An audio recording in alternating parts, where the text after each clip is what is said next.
Waalaikumsalam warahmatullahi wabarakatuh. Alhamdulillahirabbil alamin. Wassalatu wassalamu ala asyrafil anbiya'i wal mursalin wa ala alihi wa ashabihi ajma'in. Allahumma la sahla illa ma ja'altahu sahla wa anta taj'alul hazna idza syi'ta sahla. Allahumma la ilma lana illa ma 'allamtana innaka antal alimul hakim. Allahumma 'allimna ma yanfa'una wanfa'na bima 'allamtana wa zidna ilman wa amalan ya rabbal alamin. Amma ba'du. Taraman Bapak Ibu sekalian. Mudah-mudahan yang sakit, yang dalam perjalanan semoga dilancarkan sampai ke Darussalam. Yang sakit kita doakan cepat sehat lagi sebelum masuk Ramadan. Dan yang hadir mudah-mudahan selalu sehat, keluarganya juga sehat, fisik sehat, vesak juga sehat. Ya, lancar urusannya, barokah rezekinya insyaallah, soleh-solehat putra dan putrinya insyaallah. Kita tilawah, kita ngaji dulu surat An-Najm seperti biasa. Satu halaman ayat 1 sampai ayat 26. Insyaallah kalau tiap pertemuan selalu dibaca, mudah-mudahan ada yang nempel satu atau dua ayat insyaallah. Minimal bismillahnya nempel. Insyaallah. A'udzu billahi minasy syaithanir rajim.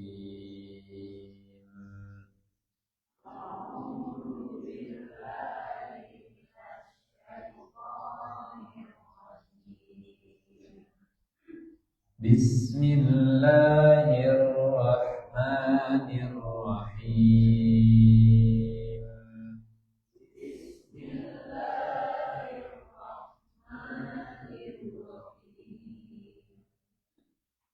Wan najmi idza hawa.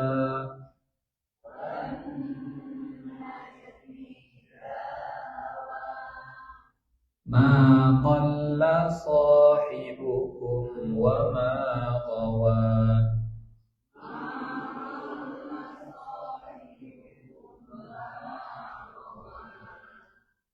Wa ma yantiqu 'anil hawa.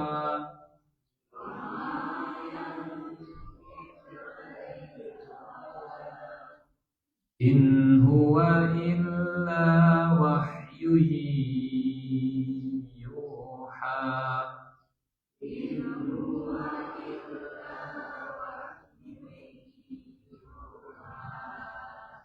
Allamahu syadidul quwa.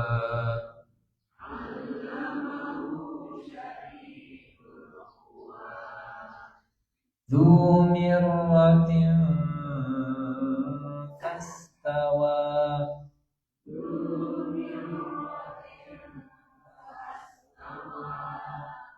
Wa huwa bil ufuqil a'la.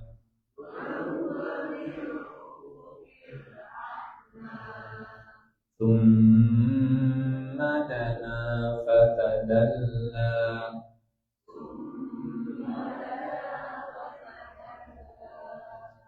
Fakana qaba qawsaini aw adna.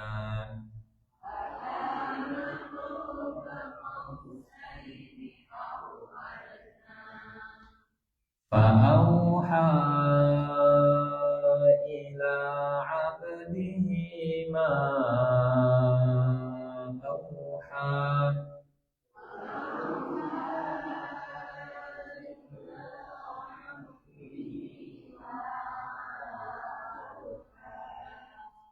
Ma kadzabal fuadu ma ra'a.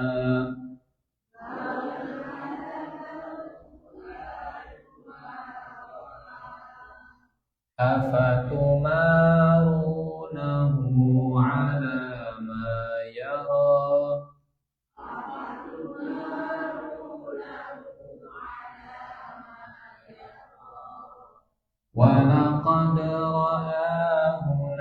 نزلة أخرى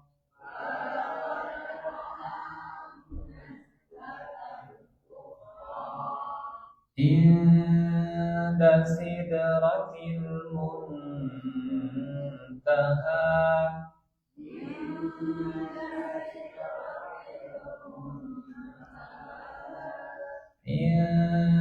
عندها جنة المأوى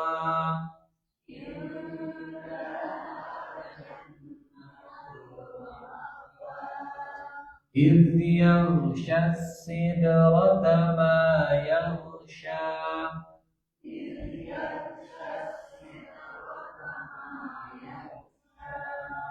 ما زاغ البصر وما طغى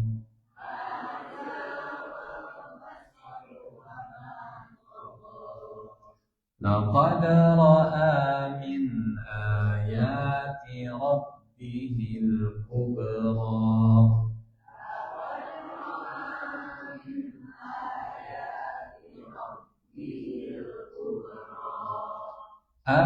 أفرأيتم اللات والعزى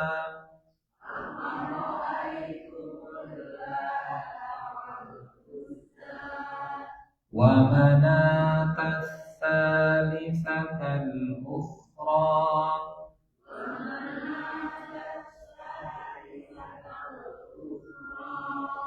ألكم الذكر وله الأنثى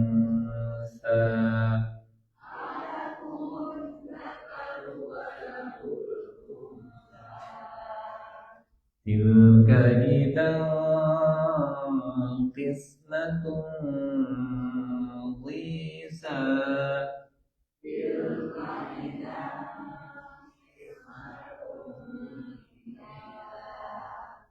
إن هي إلا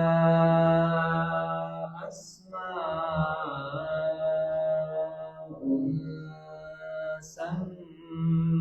سميتموها أنتم وآباؤكم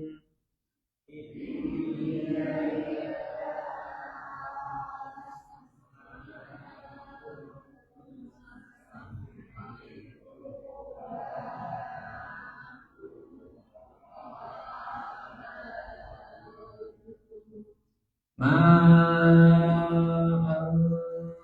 أنزل الله بها من سلطان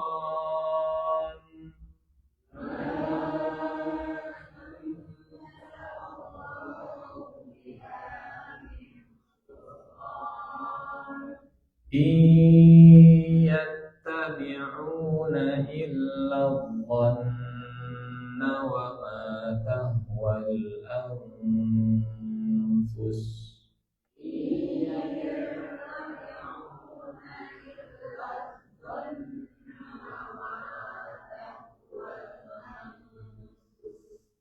ولقد جاءهم من ربهم الهدى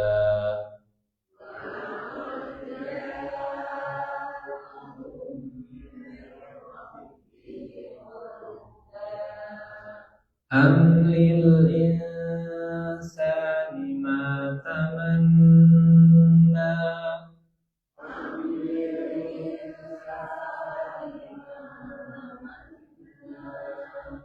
فلله الآخرة والأولى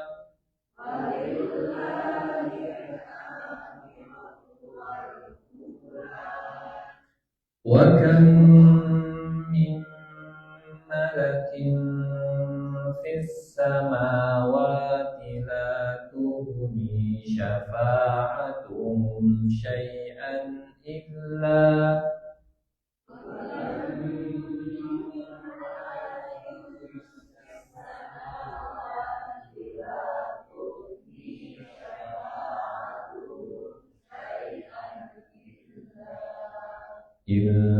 من بعد أن يأذن الله لمن يشاء ويرضى.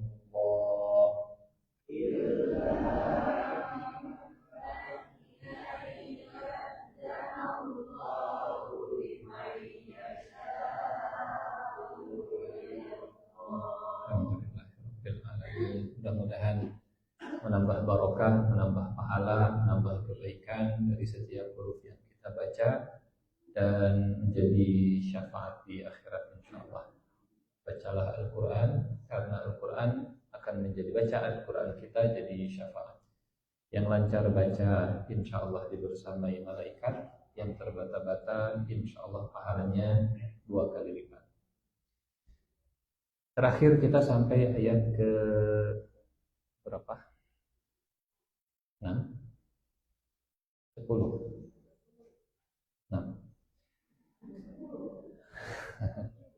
7?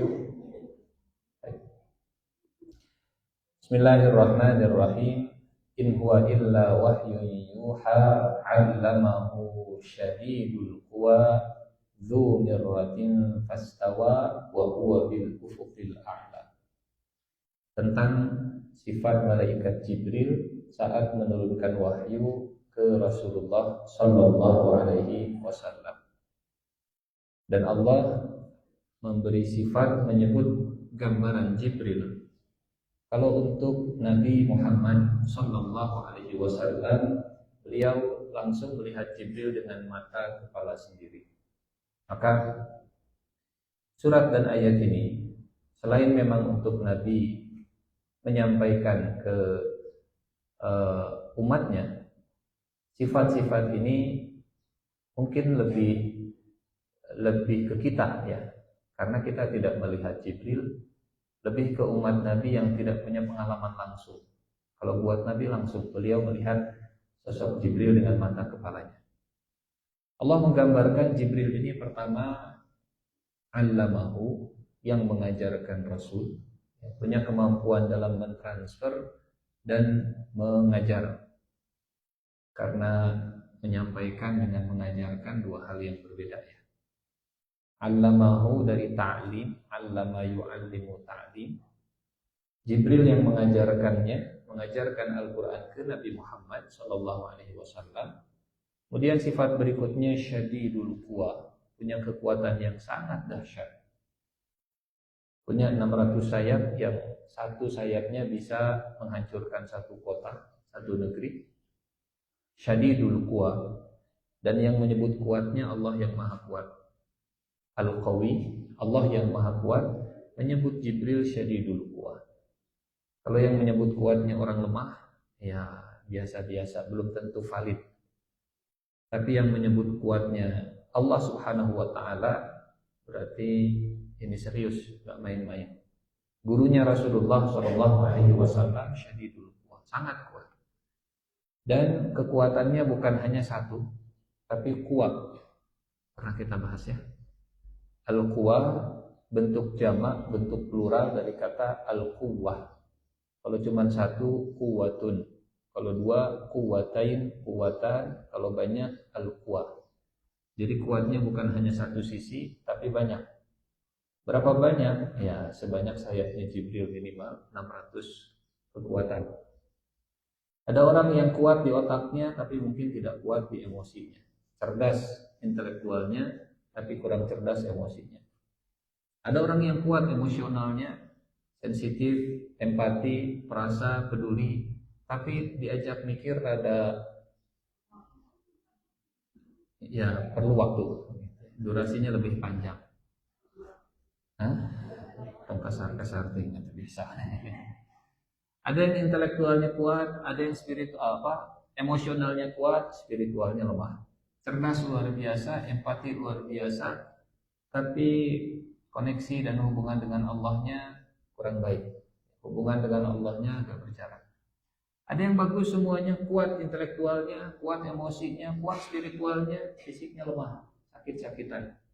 Makan sedikit langsung kali kata, kedinginan sedikit gatal-gatal, panas sedikit langsung kesan ngoprot, jalan sedikit langsung nggak kuat fisiknya. Ada yang kuat fisiknya, kuat intelektual, kuat ini, kuat itu, ternyata lemah finansialnya. Ya, tidak kuat finansial dan ekonominya. Baru tanggal 4 dan seterusnya. Dan seterusnya. Tapi Allah menggambarkan Jibril ini kuat dalam segala sisi, bukan hanya satu kekuatannya. Allamahu syadidul quwa. Kemudian ayat yang ke-6, Dzu mirrah. Dzu mirrah kita sampaikan secara bahasa, mirrah itu dari kata, ada berapa makna sebelumnya? Wallahu a'lam. Mirrah itu aslinya dari kata tali, yang talinya bukan cuma satu, tapi talinya itu berkali-kali dipilih. Satu tali, dua tali, tiga tali, empat kali, kemudian diputar, dipilih, sehingga talinya sangat kuat. Dari kata marrah. Marrah itu artinya berkali-kali. Murrah, pahit. Kalau mirrah tadi, tali yang terpilih dengan sangat kuat. Dimaknai, ditafsirkan oleh Abdullah bin Abbas, punya kecerdasan. Gambaran tali mohon tetap nempel di visualisasi kita, di benak kita. Karena nanti di ayat ke-8 Allah menggunakan kata tadalla yang erat kaitannya dengan tali. Tadalla itu menggantung. Dari kata dalwun. Dalwun artinya ember yang biasa digunakan untuk ngambil air di sumur. Dan ember, kalau kita ngambil air di sumur, ya zaman baheula bisa sebelum ada pompa jet pump. Jet pumpnya juga ditanam di bawah sumur gitu ya. Baheula kan kalau turun ngambil air kita nimba di sumur. Jadi dalwun itu artinya ember, dan untuk turun pakai tali atau pakai karet gitu. Nah, tadalla itu artinya turun sambil bergelantungan.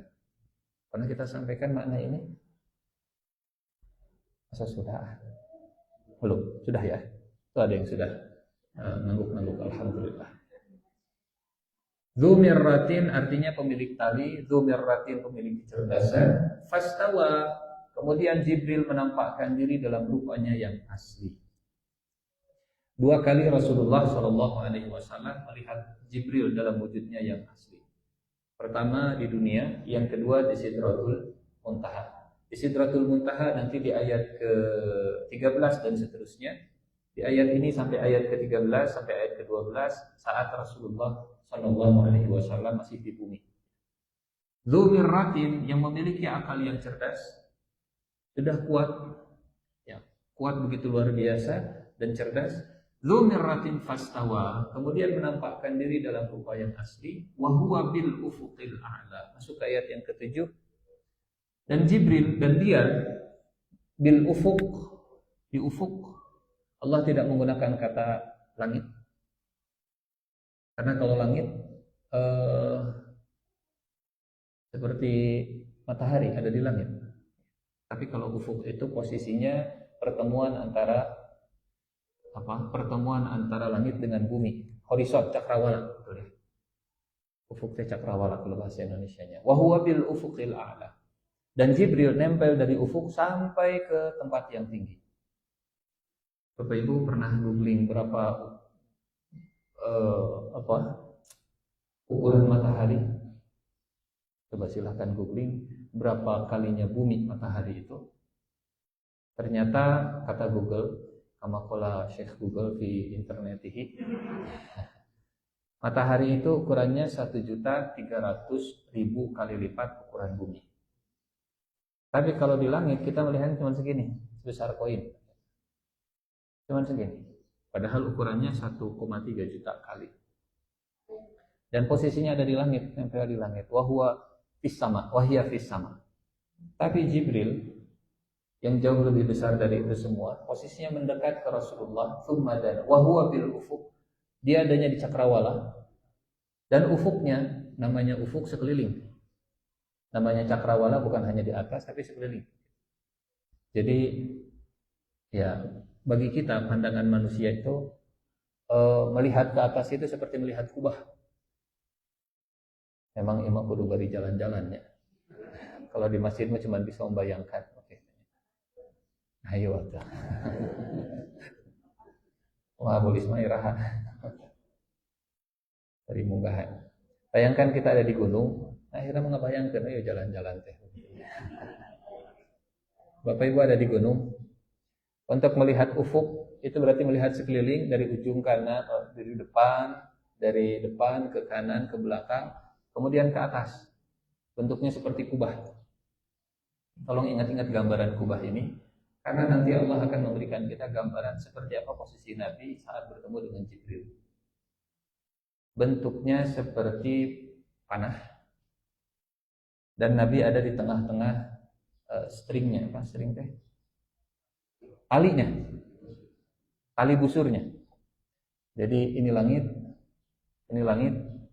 dan pertemuan antara langit dengan daratan itu ufuk atau horizon atau cakrawala, dan Jibril memenuhi semuanya. Wa huwa bil ufuqil a'la, dari ufuk sampai ke atas.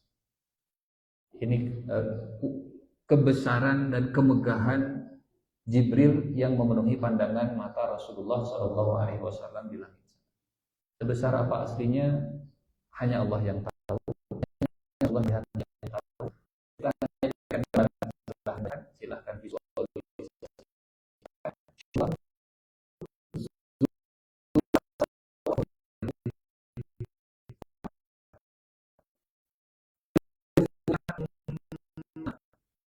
Dana fadalla. Kemudian, masya Allah, ini dari kemegahan menuju intimasi dan kedekatan.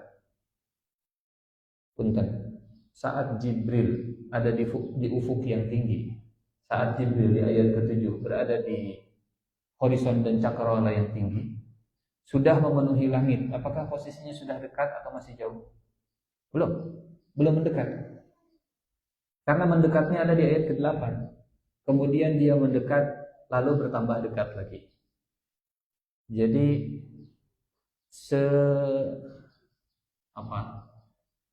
sejauh-jauhnya Jibril dari Rasulullah SAW sebelum mendekat itu sudah ukurannya sudah menutupi pandangan mata Rasulullah SAW. Memang saya kira saya nggak bayangkan nanti ada makhluk sebesar itu. Bahkan melihat ciptaan Allah yang namanya paus biru di dokumentasi National Geographic misalnya, sudah susah untuk membayangkan makhluk ini kalau misalnya bisa ngapung di udara begitunya. Kalau bisa terbang di udara sudah luar biasa. Ini memenuhi pandangan mata Rasulullah, memenuhi ufuk, memenuhi langit. Yasuddul ufuk wa huwa bil ufuqil a'la, thumma, kemudian dalam bahasa Arab thumma itu ada jeda, durasinya agak lama. Thumma, kemudian setelah Jibril berada di ufuk, dana artinya mendekat. Dan dalam bahasa Arab ada perbedaan antara dana dengan qurba, walaupun diterjemahkan sama-sama dekat. Dekat bisa qarib, dekat juga bisa dunu. Dana yadnu udnu, dunuan. Bedanya kalau qarib, ya dekat hanya sekedar dekat. Tapi kalau dana yadnu, dekatnya itu ada gerakan aktif dan ada maksud tertentu. Terjemahan nama sama-sama dekat. Ada orang dekat tapi nggak ada maksud apa-apa. Ada orang dekat memang sudah dari sananya dekat. Jadi itu dekat. Tapi ada yang tadinya jauh, berusaha untuk terus mendekat karena ada maksud tertentu. Karena ada hal yang ingin dia lakukan, namanya dana yadnu. Tadinya dia berjarak, kemudian mendekat. Ini pilihan kata dana ya, di ayat ini. Allah tidak menyebut tsumma taroba fatadalla. Walaupun diterjemahkan ke bahasa Indonesia pasti sama antara tsumma dana dengan tsumma taroba. Tapi ada makna tersendiri dari kata dana ini. Ya, tsumma dana yang tadinya jauh jadi mendekat. Ya, memang dana itu suka jauh-jauh. Orang tidak ada itu dana-dananya. Ya, kalau tidak ada dana memang mendingan nyanyi. Dulu ada lagu ya dana, ya. Nah, beda lagi ya teman. Tsumma dana, dan dunia, kata dunia itu dari kata yang sama dengan dana. Kenapa dunia disebut dunia? Karena dunia itu dekat dan terus berusaha untuk mendekat, ada maksud tertentu. Jadi gambarannya Masya Allah ya, kosakata dalam bahasa Arab yang dipakai dalam Al-Quran itu luar biasa. Dia akan terus berusaha mendekat, padahal mungkin dia bisa jauh.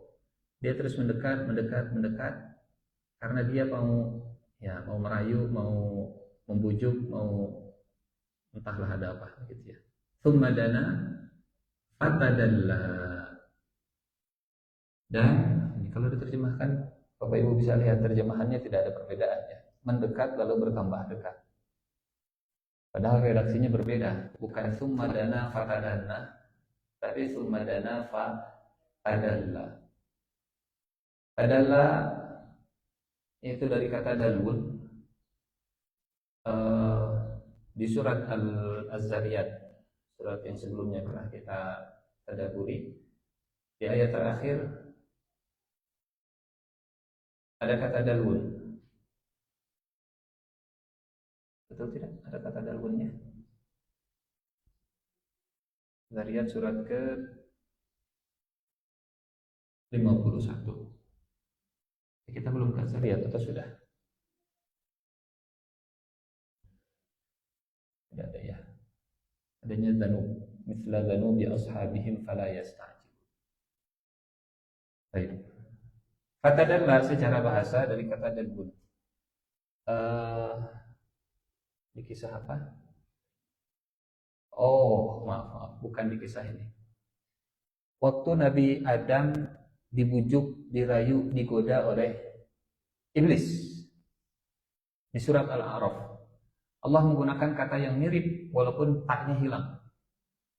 Fadallahuma bighurur. Maka iblis menggoda keduanya. Fadallahuma bighurur. Fawaswasa lahuma syaitanu liyudillahuma. Fadallahuma bighurur di ayat 22. Maka syaitan membujuk keduanya. Dalla yudalli, tinggal tambah satu huruf ta, jadi tadalla. Apa maksudnya? Waktu syaitan membujuk Nabi Adam, itu sedikit-sedikit seperti orang yang mengulurkan ember ke sumur. Turunkan sakit, turunkan. Kalau airnya sudah dapat, baru ditarik. Ini namanya dalla. Jadi dari kata dalwun. Dalwun itu artinya apa tadi? Ember. Dalwun itu ember. Dalla, Nabi Adam itu dipancing seperti pakai ember. Turun. Kalau sudah kena, tarik. Turun lagi, kalau sudah kena, tarik lagi. Seperti orang ngambil air di sumur, nggak bisa langsung sekaligus, sedikit ambil, sampai airnya nanti habis. Nah, padahal itu Jibril yang turun mendekat ke Rasulullah SAW dan bergelantung seperti ember di sumur. Dan talinya, apa kata tali dalam surat An-Najm? Zu mirrah.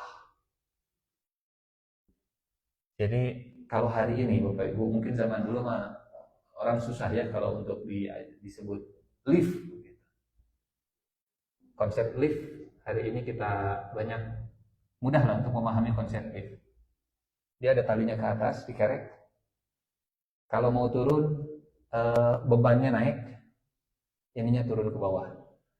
Tapi kalau mau naik, bebannya yang turun, liftnya naik ke atas. Nah, tali yang sangat kokoh, tali yang sangat kuat, namanya mirrah dalam bahasa Arab. Jadi membayangkan Jibril turun ke Rasulullah seperti ada tali yang menarik Jibril untuk turun dan naik ke bawah. Seperti ada liftnya.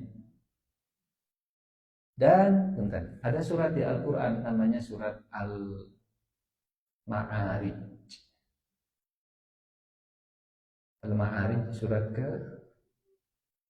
ini kita untuk memvisualisasikan, menggambarkan, mengimajinasikan seperti apa Rasulullah SAW saat melihat Jibril.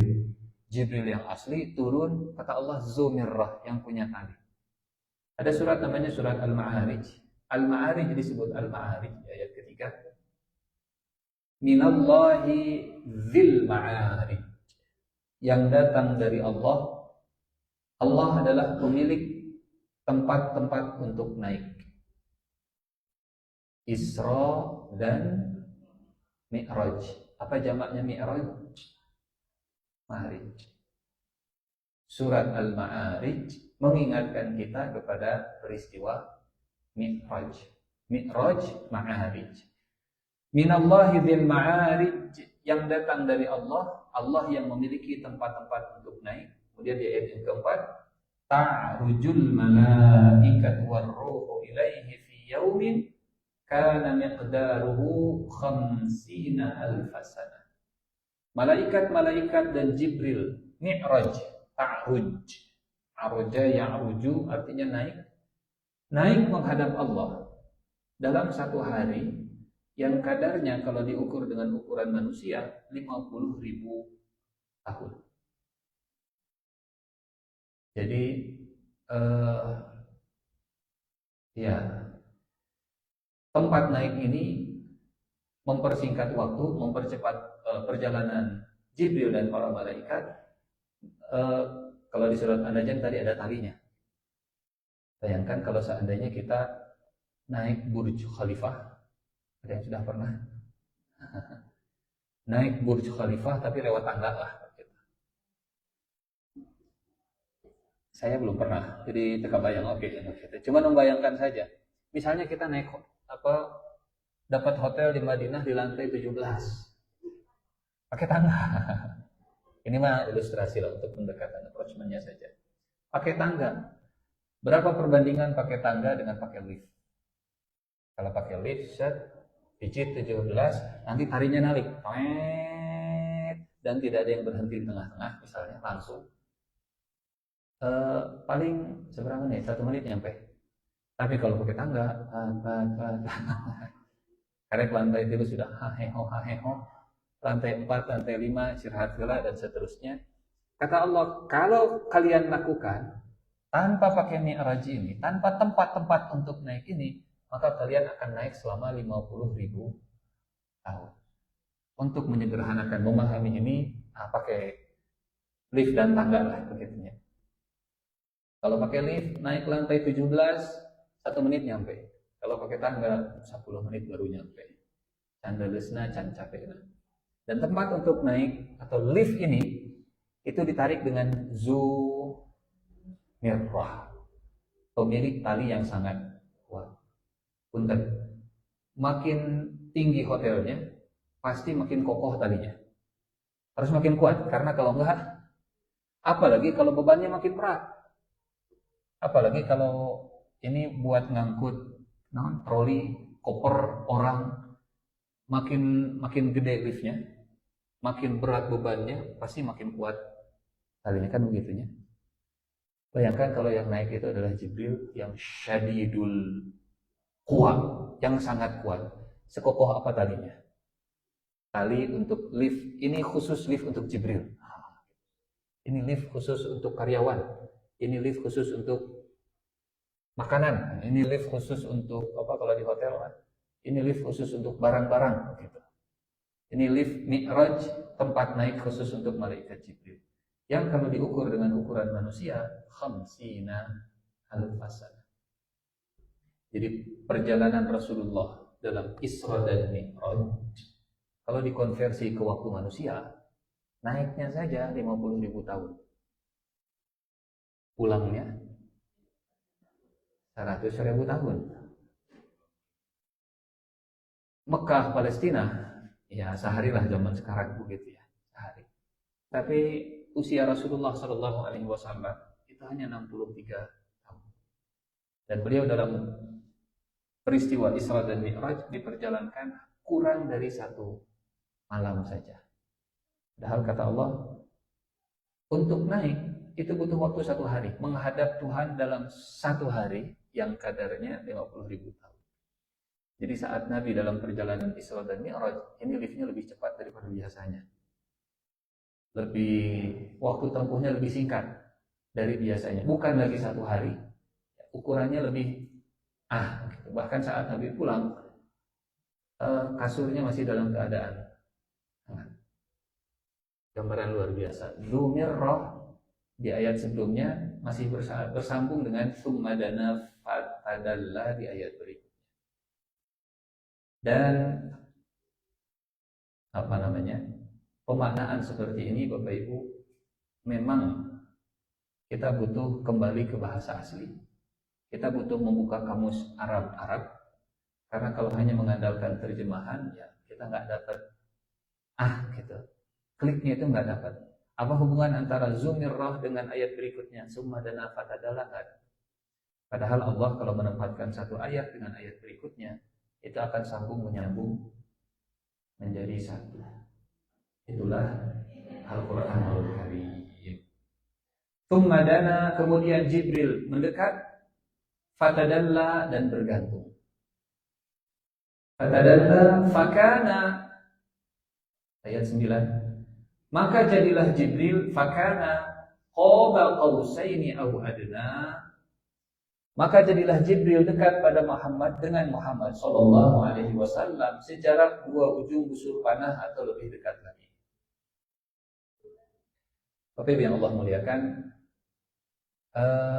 kebayang panah ya. Memang cocoknya sambil prakteknya bawa panah begitu, biar kebayang. Qoba, kalau ini pegangan panah yang tengah, qoba itu jarak dari pegangan ke ujung dan ke ujung. Ini satu qob, ini satu qob. Qoba itu apa tadi? Jarak dari ujung busur ke tengah, dari tengah ke ujung, namanya qoba. Atau qoba itu jarak dari pegangan ke tali, itu juga qoba. Kebayang? Kalau ini panah, ya. Kemudian ini tali, maka jarak dari pegangan ke tali itu namanya qoba. Bayangkan Rasulullah Shallallahu Alaihi Wasallam sedang berdiri di sini. Orang gambarkan itunya. Ceritanya ini Rasulullah Shallallahu Alaihi Wasallam, kemudian ini ufuk, kemudian ini yang dilihat oleh beliau. Karena kalau kita berdiri di satu tempat, pasti yang kita lihatnya begitu, bentuknya mirip seperti panah, betul? Kalau di sini Jibril, maka jarak dari sini namanya qoba.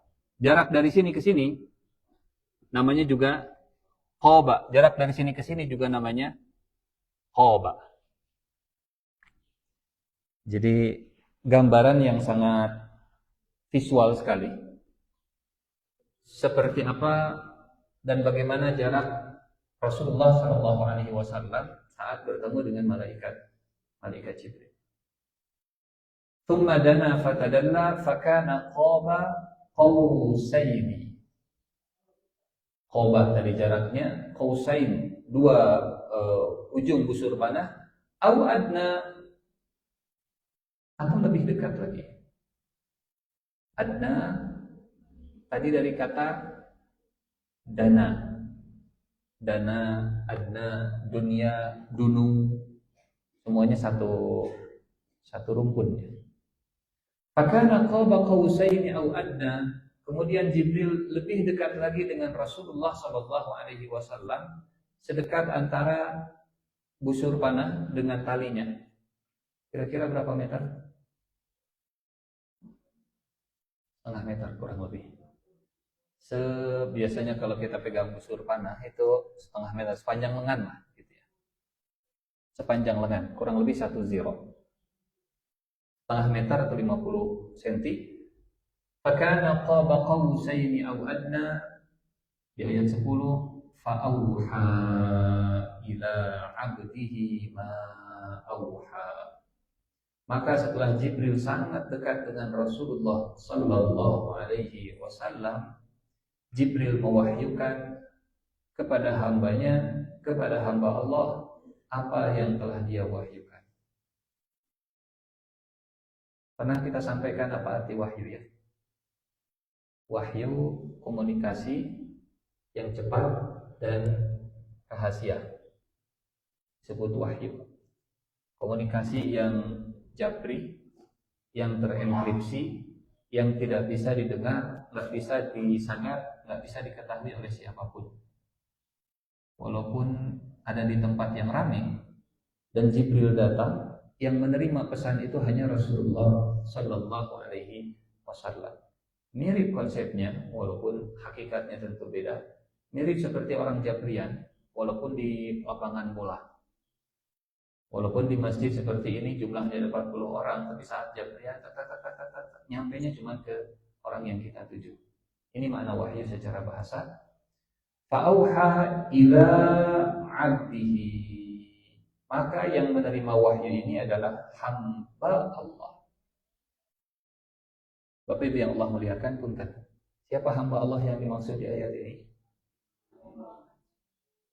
Nabi Muhammad. Kenapa tidak disebut namanya saja langsung? Kenapa tidak disebut statusnya sebagai nabi? Fa'auha ilan nabi, atau fa'auha ila rasul, atau fa'auha ila Muhammad. Tapi yang dipilih fa'auha ila abdihi ma'auha. Karena ayat ini bicara tentang kedekatan dengan Jibril, kedekatan dengan Al-Quran, dan modal utama untuk dekat dengan Jibril dan Al-Quran adalah menjadi hamba Allah Subhanahu wa ta'ala. Fa'auha ila abdihi ma'auha. Untuk menerima wahyu, untuk menerima Al-Quran, untuk menerima petunjuk, untuk menerima hidayah, maka syaratnya, tiketnya, harganya adalah menghamba kepada Allah Subhanahu wa ta'ala. Makin menghamba, maka makin dekat Jibril. Makin menghamba, maka makin dekat Al-Quran. Makin menghamba, maka makin dekat hidayah dari Allah Subhanahu wa ta'ala. Tapi walaupun Quran itu ada di saku, Quran itu ada di atas lemari, kalau kita tidak menghamba ke Allah, jaraknya cuma fisik, Quran ada di sini nempel, tapi dia jauh. Tapi dia nggak sedekat sedekat mushafnya dengan dadanya. Mushafnya mungkin nempel di dada, tapi petunjuk dan hidayahnya itu mungkin tidak sedekat fisiknya. Fa'auha ila abdihi. Maka tantangan terbesarnya, ujian terbesarnya adalah siapa yang menjadi majikan kita dan kepada siapa kita menghamba. Kita ini hamba siapa sebetulnya? Karena pada akhirnya bagi saya dan bagi kita semua yang belajar Al-Quran, Quran itu akan kita terima tergantung serendah apa kita dalam penghambaan ke Allah Subhanahu wa ta'ala. Bukan hanya sekedar hafal tafsirnya, bukan hanya sekedar bisa baca bahasa Arabnya, tapi sedalam apa penghambaan kita kepada Tuhan. Karena pun kalau hanya sekedar wawasan, kalau hanya sekedar ilmu, iblis juga tahu, dan ahli kitab juga banyak yang tahu. Apalagi hari ini banyak teolog-teolog, banyak orang-orang yang belajar Al-Quran, orientalis, mereka juga belajar Quran. Banyak yang tahu, tafsir surat ini mereka tahu, tafsir surat ini mereka tahu, kandungan surat ini mereka tahu. Dan zaman sekarang googling juga tahu semuanya. Hai Google, hai Chat GPT, gitu. Apa saja kandungan surat An-Najm? Tahu, tolong susunkan materinya, print, ayat kandungan nama. Tapi bukan tentang tulisannya, bukan sekedar hanya tentang tahunya, tapi tentang siapa yang jadi Tuhan kita. Kita menghamba ke siapa? Karena wahyu akan diturunkan kepada hamba Allah Subhanahu wa ta'ala. Kalau orang-orang Yahudi, ahli kitab, ini ada perumpamaan yang memang rada nyentil bisa luar biasa di surat Al-Jumu'ah. Perumpamaan yang mudah-mudahan Allah jauhkan kita ya. Surat Al-Jumu'ah ayat ke-5. Mathalul ladzina hummilut tawrata thumma lam yahmiluha kamathalil himari yahmilu asfara. Bi'sa mathalul qaumil ladzina kadzdzabu biayatillah wallahu la yahdil qaumadz zalimin. Perumpamaan orang-orang yang dipikulkan kepadanya Taurat, perumpamaan orang-orang yang diamanahkan kepadanya Taurat, diminta untuk memikul Taurat, menjadi pembawa penjaga Taurat. Perumpamaannya, mereka tidak memikulnya, kemudian mereka tiada memikulnya, seperti keledai yang membawa kitab-kitab yang tebal. Amat buruknya perumpamaan kaum yang mendustakan ayat-ayat Allah itu. Keledai bawa kitab-kitab yang tebal. Bukunya banyak, tapi nggak mau baca. Kalaupun mau, tapi nggak bisa baca. Kalaupun bisa, tapi nggak mengerti apa yang dibaca. Kalaupun mengerti, tapi nggak tahu harus bagaimana. Jadi kasih saja keledai buku, nah itulah perumpamaannya. Memang banyak di punggungnya itu buku-buku. Ya sudah, cuma dibawa saja, kemana-mana cuma bawa buku, kemana-mana cuma bawa buku. Tapi bukan sekedar dia punya bukunya, dia punya kitabnya, dia ada dokumennya, dia ada PPT-nya, dia tahu tafsirnya, dia bisa baca tafsirnya. Tapi yang Allah inginkan, fa'auha ila abdihi ma'auha, masuk komunikasinya dan menjadi hamba Allah Subhanahu wa ta'ala. Bapak Ibu yang Allah muliakan, fa'auha ila abdihi ma'auha. Dalam kalimat abdun ada pengakuan dari Allah bahwa Nabi benar-benar hamba Allah Subhanahu wa ta'ala. Kalau ngaku hamba Allah gampang ya. Yang susah itu adalah kita diaku sebagai hamba Allah oleh Allah Subhanahu wa ta'ala. Kita ini hamba Allah gampang ya teman. Saya ini adalah hamba Allah gampang. Tapi kalau kata Allah, dirinya mah hamba popularitas. Dirinya mah hamba likes dan subscribe. Dirinya mah hamba dunia, hamba tahta, wanita, harta, kuota dan seterusnya. Allah lebih tahu kita ini hamba siapa. Fa'auha ila abdihi ma'auha. Lalu Jibril mewahyukan kepada hambanya, kepada hamba Allah, apa yang telah Allah wahyukan. Punten.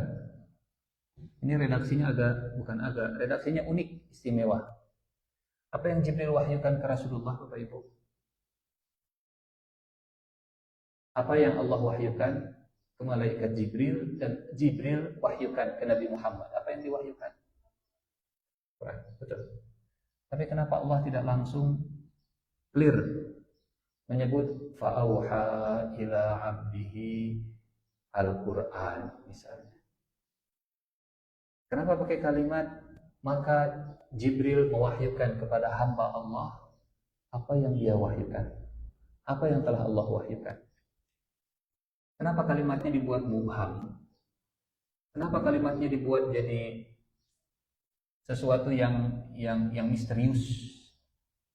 Maka maka Jibril mewahyukan apa yang telah diwahyukan. Saya melihat apa yang saya lihat. Gitu. Nya naon? Karena saya melihat sesuatu yang saya lihat. Nya naon? Itu kan makin misterius. Ya.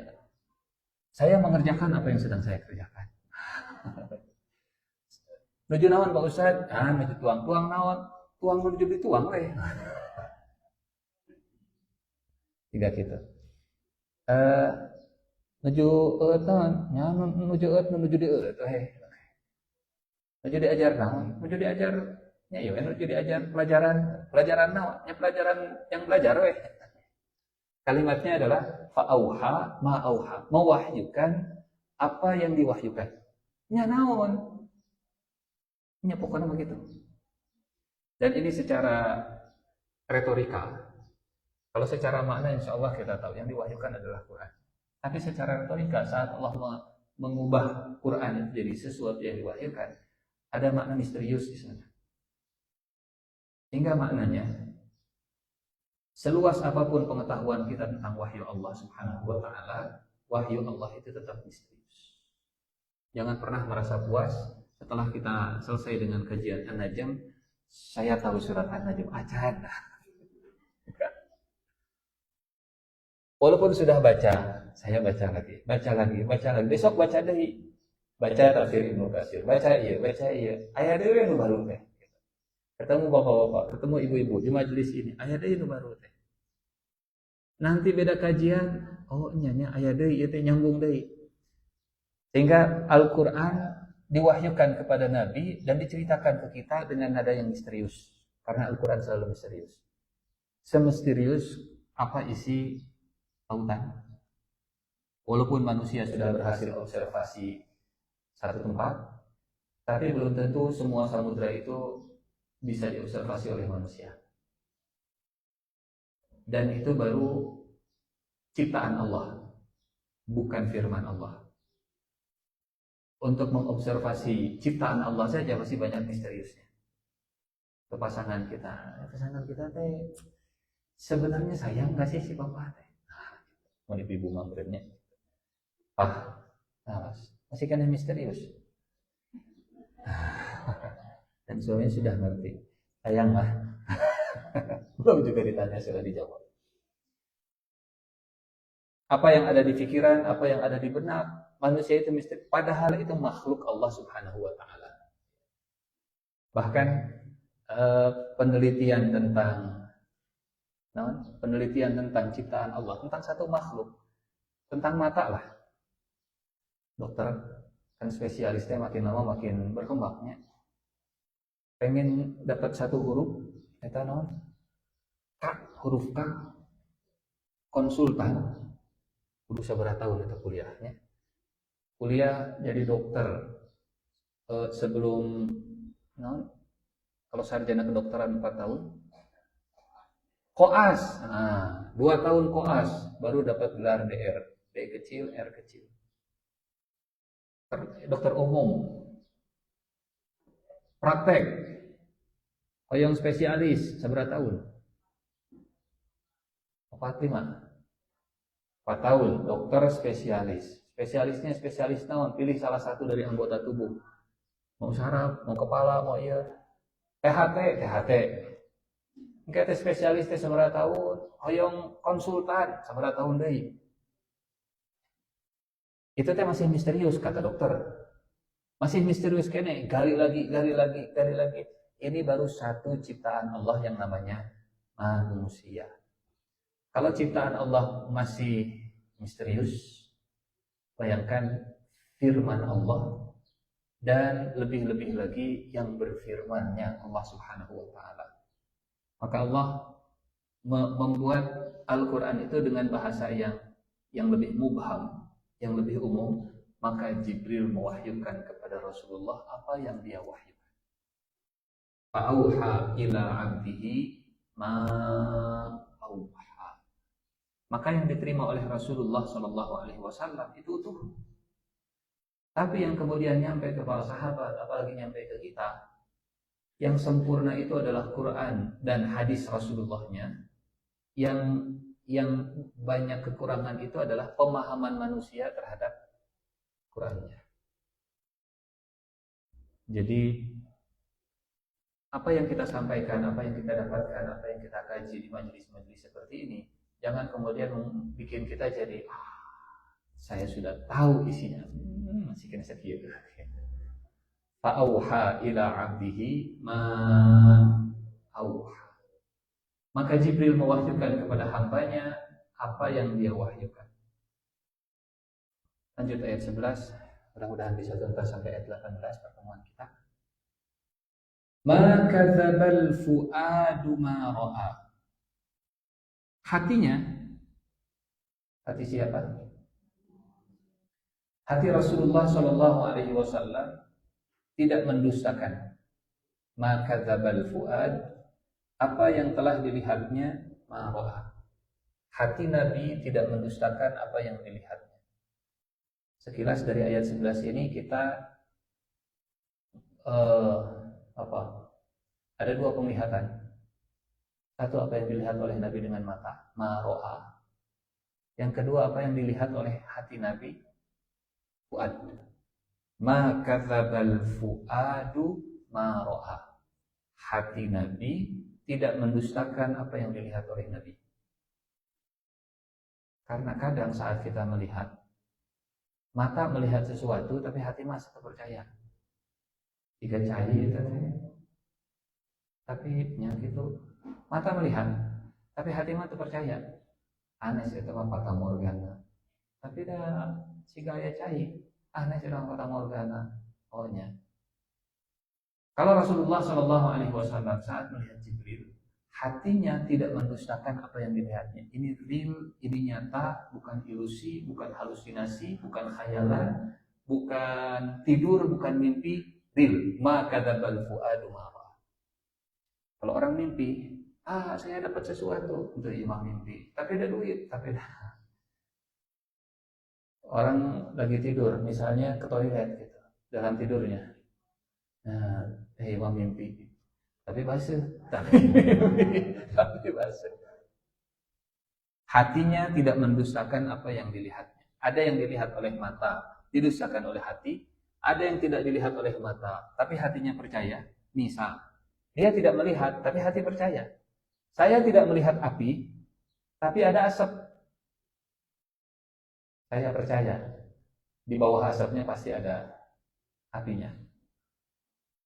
Ada yang melihat, ada yang melihat tapi hatinya nggak percaya. Ada juga yang tidak melihat dan tidak percaya. Ada yang melihat dan percaya. Ini Rasulullah Shallallahu Alaihi Wasallam. Ma kadzabal fuadu ma ra'a. Bapak Ibu yang Allah muliakan, kita tadabburi kata fuad. Apa bedanya fuad dengan qalbun? Karena kalau diterjemahkan, baik fuad atau qalbun, terjemahannya sama-sama hati. Kalau diterjemahkan ke bahasa Indonesia. Tapi saat Allah memilih kata fuad, berarti ada makna spesifik yang diinginkan, yang dimaksudkan. Allah tidak menggunakan ma kadzabal qalbu ma ra'a. Terjemahannya sama. Al-qalbu dengan al-fuad di bahasa Indonesia sama. Kalau dikembalikan ke kamus bahasa Arab, fuad itu sesuatu yang terbakar. Fa'ada yaf'adu, kalau kita barbekyuan, itu namanya fa'ada yaf'adu. Sesuatu yang terbakar, sesuatu yang gosong, sesuatu yang memanas, roasting, itu namanya fa'ada yaf'adu. Kalau qalbun, itu sesuatu yang sedang bolak-balik. Iqlab, dari ba ke mim, intinya. Qalaba yaqlabu. Iqlab itu sesuatu yang berbolak-balik. Jadi, kalau Al-Quran menggunakan kata fuad, berarti hatinya sedang terbakar. Kalau Al-Quran menggunakan kata qalbun, maka hatinya sedang begini. Kapan hatinya terbakar? Kapan kata fuad itu digunakan di dalam Al-Quran? Biasanya kata fuad digunakan kalau kondisinya orang itu benar-benar sedang fokus, sedang emosi, sedang ada di puncak pikiran, dan semua perasaannya, semua emosi, semua energinya itu terpusat. Makanya nggak mungkin gini-gini. Kapan orang itu akan Kalau energinya sedang tidak terpusat, kalau sedang tidak fokus, kadang kanan atau kirinya, kiri atau kanannya. Tapi kalau sedang sedih banget, seneng banget, marah banget, kecewa banget, fokus banget, itu nggak akan kerasa oleh kita. Kalau sedang marah banget, itu totalitas hati itu fokus ke satu titik, fokus ke satu orang, fokus ke satu masalah. Kalau sedang kecewa, itu nggak akan ragu-ragu. Kalau sedang kecewa, total moal jeung si eta deui, keheul pokona tong aya di dieu. Tapi kalau sedang biasa-biasa saja perasaannya, ya gitu, itu henteu atau henteu, gitu. Wah, namun ulahnya, berarti hatinya belum jadi fuad. Tapi kalau sudah kepepet luar biasa, terbakarnya sudah gosong bahkan tepaduli deui pokokna mah udah. Itu namanya fuad. Itu namanya fuad. Waktu ini ada ayat yang menarik. Karena di ayat ini Allah menggabungkan dua-duanya supaya kita tahu perbedaannya. Surat Al-Qasas. Dua-duanya dipakai. Al-Qasas ayat ke-10. Wa asbaha fuadu ummi Musa farigha in kadat latubdi bihi laula arrabatna ala qalbiha litakuna minal mu'minin. Dan kosonglah hati ibu Musa, dan menjadi kosonglah pagi hari itu ibunya Musa hatinya. Sungguh hampir saja ia menyatakan rahasia tentang anaknya.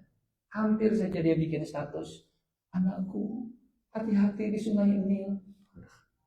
Hampir saja dia akan curhat di media sosialnya kalau dia sudah menghanyutkan anaknya. Hampir saja dia cerita kemana-mana, meja-meja itu kan dia. Seandainya tidak kami teguhkan hatinya. Ada berapa hati di ayat 10 ini? Ada 2 hati. Hati pertama fuad, hati kedua qalbun. Bu, lihat. Alhamdulillah, teraskan. Dua-duanya diterjemahkan hati. Redaksi bahasa Al-Qur'annya padahal beda. Di sini fuad, di sini qalbun. Di bahasa Indonesianya dia hati, dia hati. Maka kalau hati-hati bahasa Arabnya qalbun fuadun. Qalbun ya. Fuad. Di hati. Kenapa dibedakan? Kalau fuad, saat ibunya Musa mikirin Musa terus-terusan, namanya fuad. Aduh, Musa anak saya kira-kira dia naonnya aman tanya selamat moalnya menuju di mana ayeuna posisina lapar tanya nangis tanya. Itu namanya fuad. Hatinya terbakar, hatinya fokus, hatinya penuh emosi, hatinya penuh perasaan dan moal mikiran yang lain. Moal mikiran si bapak tuh sarapan acan moal kepikiran. Cicilan ini tanggal seberapa? Tanggal 5 moal kepikiran. Itu namanya fuad. Wa asbaha fuadu ummi Musa farigha.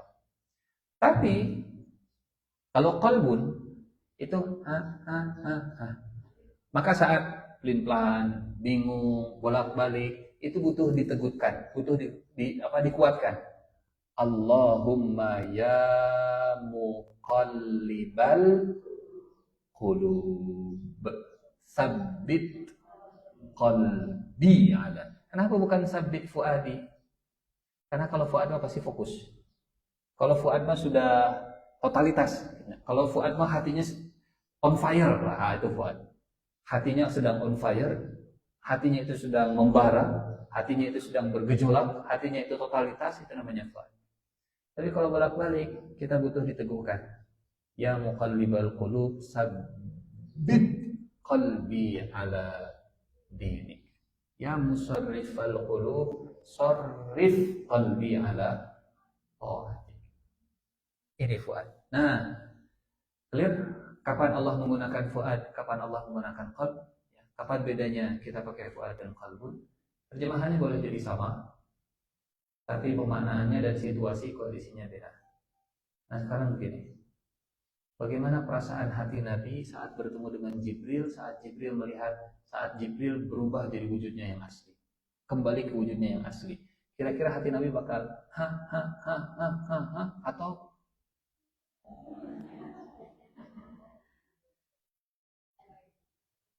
kalau kita hadir di majelis ilmu, kira-kira yang hadir qalbun atau fuadun? Nah, itu yang bisa menjawabnya. Kalau di majelis ilmu, berarti fuad yang hadir. Tapi kalau ngomong kayak digosiankeun, itu berarti yang hadir qalbun. yang hadir qalb. Jadi Allah memberikan gambaran kepada kita situasi emosional dan batinnya Rasulullah Shallallahu Alaihi Wasallam setelah menggambarkan semegah apa Jibril saat bertemu Rasulullah Shallallahu Alaihi Wasallam. Kameranya sekarang pindah ke Rasulullah. Kalau tadi kameranya ke Jibril. Ya, punten lah ya pakai bahasa kamera, ada ke hartos, ada transisi kamera tuh gitu ya. Tadi ke Jibril. Allamahu syadidul quwa, zumiratin fastawa. Kemudian kameranya turun. Tsumma dana wa huwa bil ufuqil a'la, tsumma dana fatadalla. Kemudian kameranya sedikit mundur menggambarkan jarak sedekat apa Rasulullah dengan Jibril. Fakana qaba qausaini au adna. Kameranya mutar supaya kelihatan seperti apa gambaran kedekatannya. Dan setelah itu terjadi transfer data ya listrik dari Jibril ke Rasulullah dan diterima listriknya, datanya oleh Rasulullah, wahyunya, jabri, enkripsi, privasi. Kemudian setelah itu kameranya pindah setelah ditransfer wahyu dari Jibril ke Rasulullah, kameranya pindah ke isi hati Rasulullah Shallallahu Alaihi Wasallam. Setelah fa'auha, cek bagaimana hati Nabi. Setelah transfernya jalan, cek bagaimana hati Rasulullah. Kameranya ke perasaan Rasulullah. Dan kamera yang terbaik adalah kamera yang disediakan oleh Allah, yang bisa, kalau kamera manusia cuma bisa menggambarkan fisik, kalau kamera dari Allah dalam Al-Quran ini bisa menggambarkan masuk ke relung perasaan yang lebih dalam. Fuad. Ma kadzabal fuadu ma ra'a. Hatinya tidak mendustakan apa yang telah dilihatnya. Punten. Apa yang dilihat oleh Rasulullah? Kenapa bukan ma kadzabal fuadu Jibril?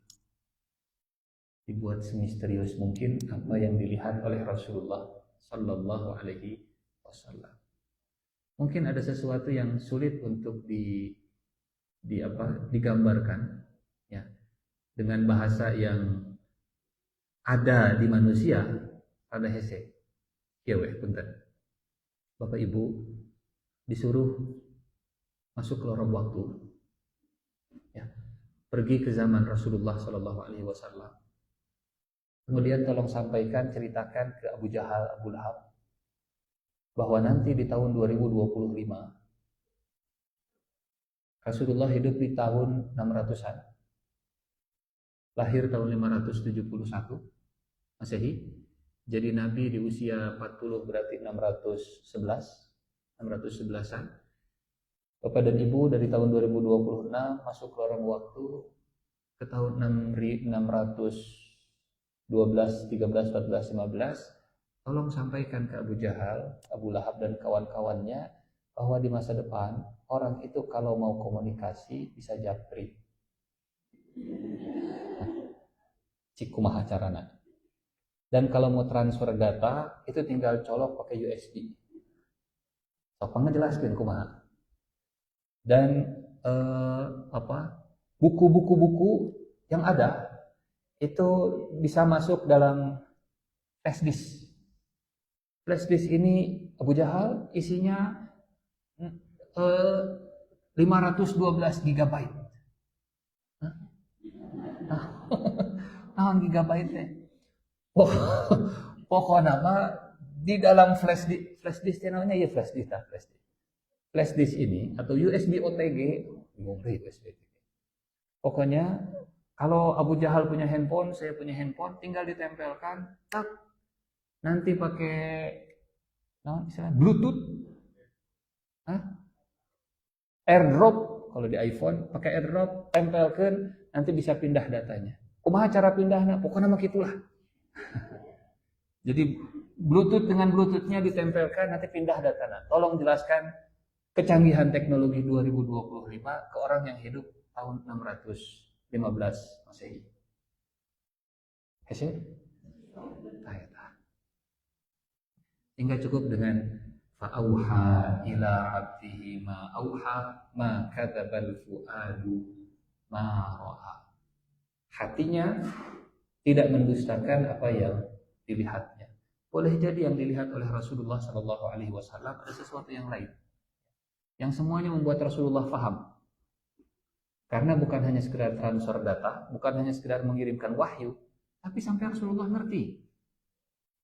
Karena Jibril bukan hanya sekedar ngasih, tapi ngajar. Allama. Dan ro'a, Bapak Ibu, kata ro'a, kalau diterjemahkan melihat saja, tidak salah, tapi tidak sempurna. Karena ro'a itu bukan sekedar melihat, tapi memahami. Padanannya kalau dalam bahasa Inggris begini. Setelah misalnya gurunya menjelaskan, selesai penjelasan, kata muridnya, oke, I see.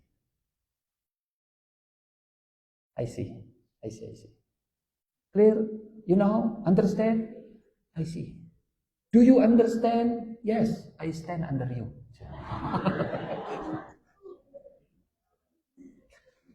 I see. Ya, I see itu bukan sekedar saya melihat, tapi saya ngerti, saya paham. Nah, dalam bahasa Arab ini padanannya ro'a. Karena ro'a itu bukan sekedar melihat, tapi juga memahami. Makanya alam taro kaifa fa'ala bukan hanya sekedar tidakkah engkau melihat, tapi juga tidakkah engkau mengerti, tidakkah engkau memperhatikan. Jadi hati Nabi tidak mendustakan apa yang dilihatnya sampai mengerti. Bapak Ibu punten, kajian tadabbur seperti ini belum tentu 100% bisa diserap sama seperti yang saya pahami, karena saya juga belum tentu memahami 100% apa yang ditulis oleh para mufassir. Bisa ada miss-nya, bisa ada loss-nya, bisa ada biasnya, ya. Bisa ada tuluh oke. Karena kolbun bukan fuadun teh, okay. Malawuhna dan seterusnya. Tapi karena ini fuad full, totalitas hati Rasulullah on fire dengan Jibril, ro'a, semuanya difahami oleh Rasul, nggak ada yang miss. Yang miss mungkin pemahaman manusia ke wahyunya itu sendiri. Jadi di mana letak ketidaksempurnaannya? Bukan Al-Quran yang tidak sempurna, bukan wahyu yang tidak sempurna, tapi cara manusia memahami hadisnya yang tidak sempurna. Makanya saya tidak sempurna. Kalau pengen kajian lagi ke yang lain, maka silahkan. Belajar dari sini, mengumpulkan serpihan-serpihan dari kebaikan yang dibagikan oleh Allah Subhanahu wa taala. Yang sempurna, yang tidak ada cacat, yang tidak ada celah, hanya Allah. Kemudian Rasulullah Shallallahu alaihi wasallam saat menyampaikan wahyu. Ma kadzabal fuadu ma ra'a. Hati Nabi tidak mendustakan apa yang dia lihat dan apa yang dia pahami. Di saat Nabi belajar ke Jibril, ngerti betul. Betul-betul paham. Maka di ayat ke-12, kameranya pindah.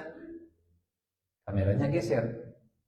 Setelah dari Jibril, kemudian turun ke bumi, kemudian geser ke Rasulullah, kemudian masuk ke isi hati Rasulullah.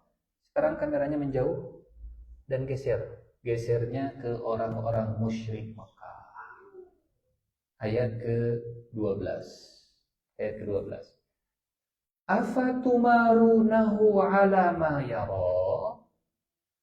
Apakah kalian hendak membantahnya tentang apa yang sudah dilihatnya? Yang ngelihat itu dia, bukan kalian. Yang ngerti itu dia, bukan kalian.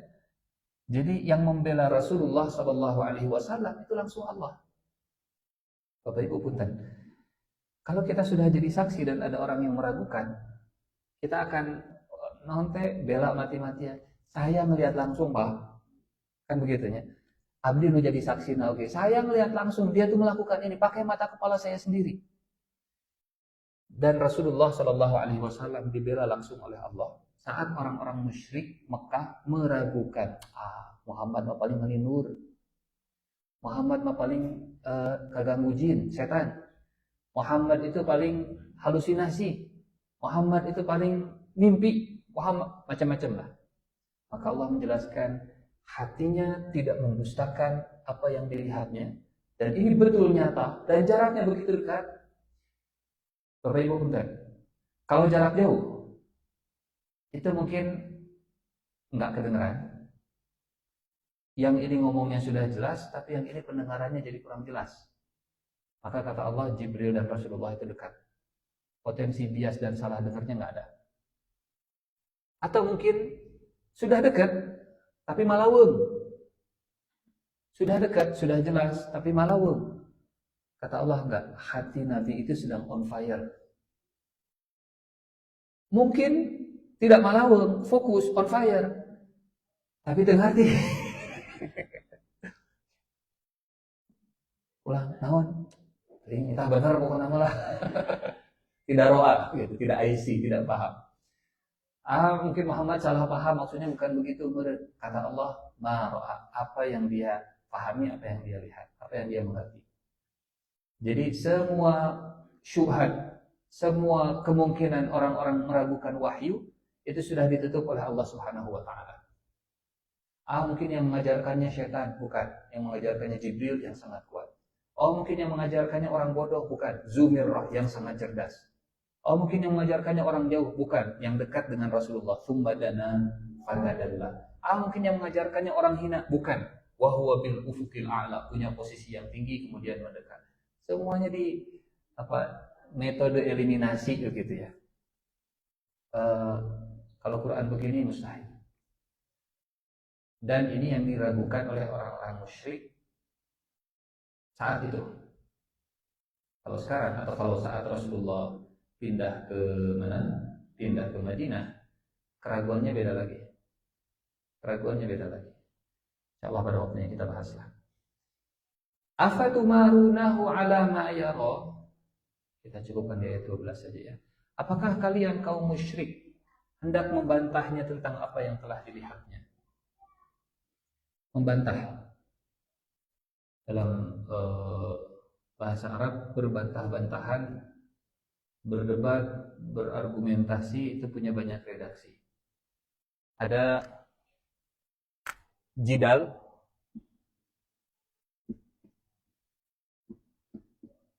ada miro, ya. Ada juga ya, dua ini sajalah, jidal dan miro. Jidal juga berbantah-bantahan. Wala tujadilu ahlal kitabi illa billati hiya ahsan. Tapi Allah tidak menggunakan kata jidal. Afatujadilunahu, bukan jidal. Afatumarunahu dari kata miro, dari kata miryah. Yang dalam bahasa Arab miro itu membantah sesuatu yang sudah clear, yang sudah jelas, yang sudah jernih, yang sudah terang. 2 tambah 2 sama dengan 4, clear. Tapi di belakang ada murid yang bilang, kok saya nggak percaya ya 2 tambah 2 sama dengan 4. Pak, ini kan tergantung perspektif setiap orang. Mungkin kalau 2-nya itu 2 penakut ditambah dengan 2 penakut, belum tentu jadi 4 penakut, bisa jadi 4 pemberani. Misalnya begitulah, filosofis begitu. Bisa jadi bahkan bukan cuma jadi 4, bahkan bisa jadi 5, jadi 6. Sesuatu yang sudah mudah difahami, jelas, clear, tapi dibuat jadi ribet dan dipakai dalam berbantah-bantahan. Itu namanya miro. Berbeda dengan jidal. Nah, kalau jidal, ya mungkin buat dia nggak clear, buat dia belum nyampe, belum paham, belum mengerti, jadi akhirnya dia berdebat. Jadi mungkin ada orang yang belum tahu, atau dari kecil didoktrin kalau yang namanya Yesus itu anak Tuhan dan seterusnya, dia kuat gitu. Kemudian ketemu Rasulullah, kata Allah ke Nabi, wala tujadilu ahlal kitabi illa billati hiya ahsan. Dan jangan berdebat dengan ahli kitab kecuali dengan cara yang lebih baik. Jidal boleh, miro jangan. Terjemahan bahasa Indonesianya sama. Jidal berdebat, berbantah-bantahan, miro juga sama. Bedanya apa tadi? Miro sudah jelas. Makanya dalam hadis kata Nabi, aku akan menjamin rumah di surga. Ana za'imun bi baitin fi rabatil jannah liman tarakal Mira'a wa in kana muhiqqan. Aku akan menjamin rumah di surga bagi mereka yang meninggalkan berbantah-bantahan meskipun dia tahu dia itu di posisi yang benar. Kenapa? Karena mira itu bukan sesuatu yang harus dilayani. Bahasa kitanya debat kusir begitu ya.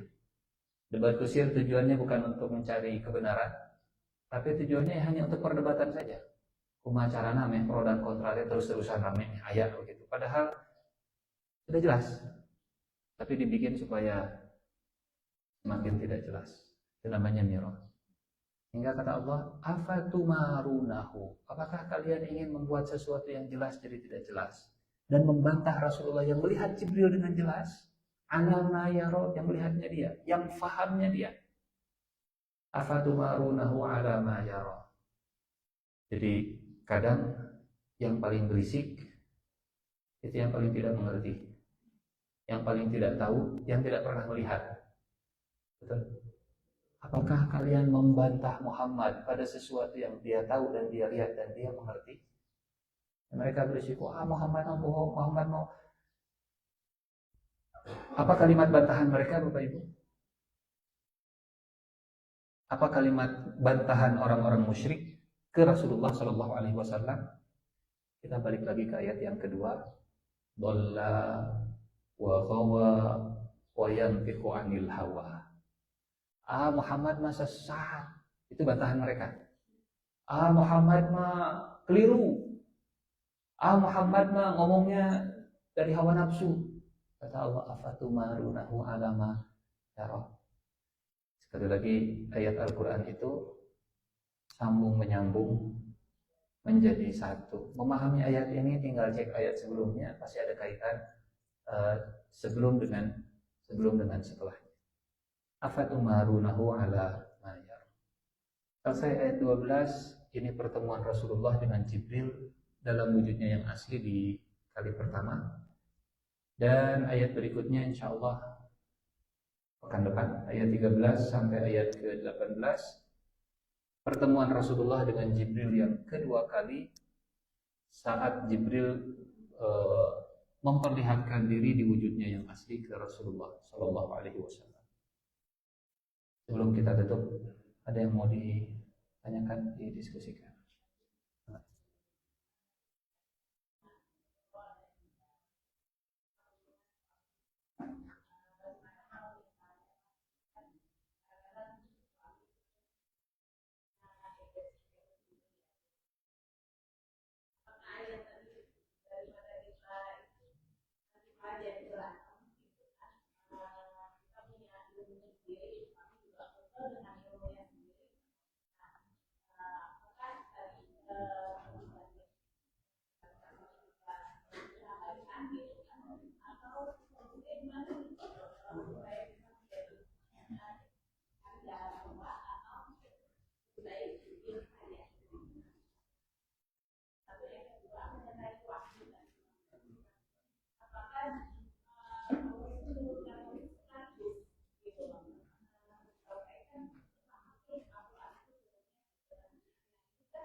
Bismillahirrahmanirrahim.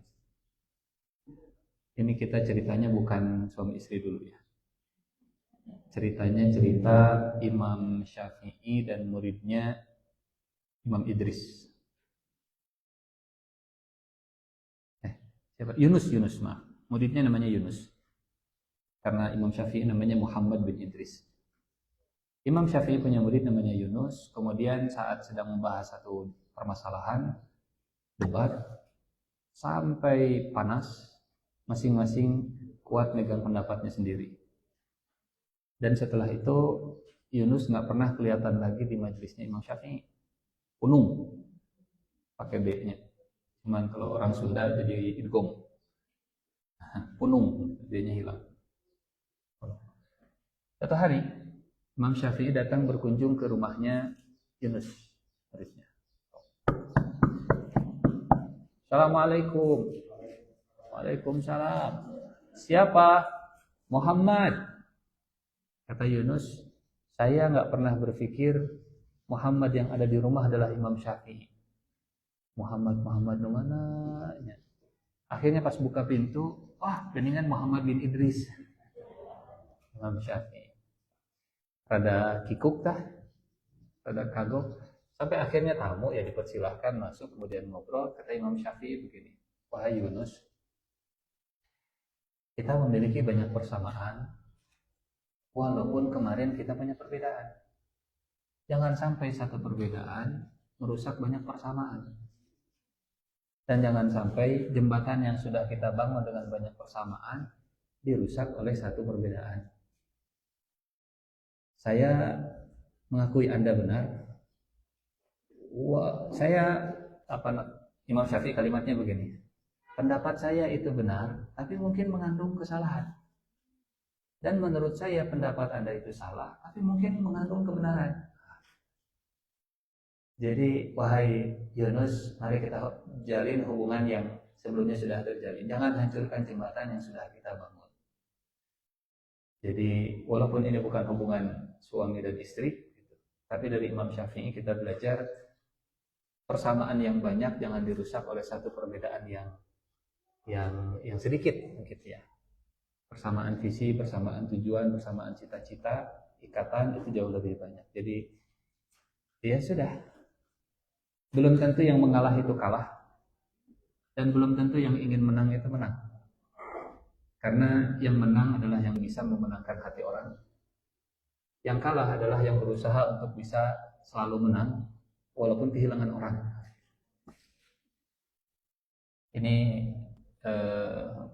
dulu kita pernah bahas bisa bagaimana Rasulullah memenangkan hati orang. Luar biasa. Wallahu a'lam bishawab. Jadi ya sudah, kalau yang satu ego, yang satu gengsi, mudah-mudahan ada yang duluan. Karena kalau api ketemu dengan bensin, kehuruan. Mendingan api ketemu dengan sampah. Api ketemu dengan air, api ketemu dengan damkar. Wallahu a'lam bishawab. Yang kedua, berapa kali wahyu diturunkan ke Rasulullah? Selama 23 tahun berkali-kali. Konteks ayat ini wahyu yang diterima oleh Nabi saat Jibril berbentuk wujud aslinya, dan itu cuma 2 kali. Dan konteks ayat ini, surat ini menjawab tuduhan orang-orang musyrik Mekah saat menyebut Rasulullah sesat, keliru, melantur, dan seterusnya. Wahyu itu buatan Muhammad saja. Macam-macam. Muhammad mendapatnya dari setan dan seterusnya. Maka Allah menjawab dengan, inilah guru Rasulullah yang asli, pernah melihat langsung, dekat, cuma seringnya memang dalam wujud manusia atau bentuk-bentuk yang lain. Bayangkan makhluk sebesar itu datang ke Rasulullah ke Gua Hiro yang kecil. Bayang, makhluk sebesar itu bayang. Jadi akhirnya Allah mengizinkan Jibril berubah wujud jadi manusia kecil. Zumir. Wallahu a'lam bishawab. Ada lagi? Mana? Ya. Jidal dengan yang ahsan boleh. Jidal. Kalau yang tidak boleh itu mirot ya. Ya. Oh ya, khusus dalam haji tidak boleh. Khusus dalam haji. Wala jidala fil haji. Redaksinya.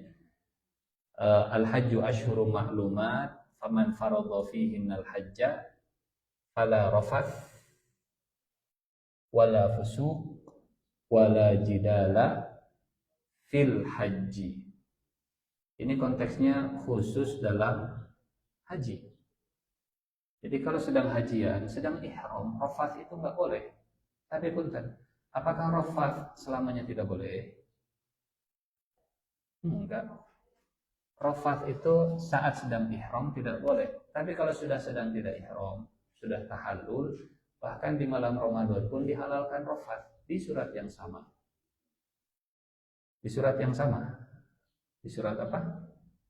Tadi halaman sebelumnya. Uhilla lakum lailatas siyamir rafathu ila nisaikum. Dihalalkan bagi kalian rafath. Memang terjemahan bercampur apa? Ya, tidak salah. Tapi kalau kembalikan ke bahasa aslinya, rafath itu punten ya, kita kan sudah dewasa semua. Ada yang belum balik di sini? Di sini.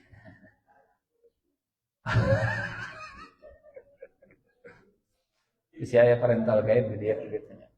Rafath itu punten flirting. Nah, itu flirting teh. Naon atuh? Ini pangnerjemahkeun Pak. Menggoda, berkata jorang, kunihin, nah, itu. Tapi ke pasangan. Megang-megang, terus ya kata-kata yang menjurus, tapi ke pasangan itu namanya rafath. Jadi rafath itu for play. Sekarang for play. Itu tetap. Oh ya, fair play. Pendahuluan menuju jima itu namanya rafath secara bahasa. Kalau sedang haji tidak boleh. Tapi apakah tidak boleh seumur hidup? Bahkan dihalalkan ke pasangan sendiri. Jidal juga sama. Sedang haji jidal tidak boleh. Tapi Allah sendiri yang nyuruh jidal. Asal jidalnya dengan cara yang baik. Wala jidala fil haji. Dalam haji tidak boleh berbantah-bantahan. Di ayat yang lain, wajadilhum. Surat An-Nahl ayat 125. Ud'u ila sabili rabbika bil hikmati wal mau'izatil hasanah wajadilhum, dan bantahlah mereka, berdebatlah dengan mereka billati hiya ahsan. Jadi yang tidak boleh adalah miro, yang dibolehkan jidal. Apa itu miro? Bedanya kalau kita sudah tahu dia ngerti, dia paham, tapi dia masih berdebat, itu sudah sampai tahap miro. Tapi kalau kita mengira-ngira, menganalisa, si itu masih salah paham. Sepertinya dia masih ada yang belum clear. Sepertinya dia belum dengar ayatnya. Itu berarti masih jidal. Kalau miro sudah ngerti, orang sudah namanya tak apal gitunya. Dia masa nggak ngerti, itu berarti sudah miro. Jadi begitulah ya. Kalau meroma sudah sampai ke tahap yang benar, sudah clear tapi masih dibantah-bantah. Kalau jidal belum. Wallahu a'lam. Ada lagi? Kita cukupkan, tutup dengan doa kifaratul majlis. Subhanallahumma wa bihamdika asyhadu an la ilaha illa anta astaghfiruka wa atubu ilaik. Assalamualaikum warahmatullahi wabarakatuh.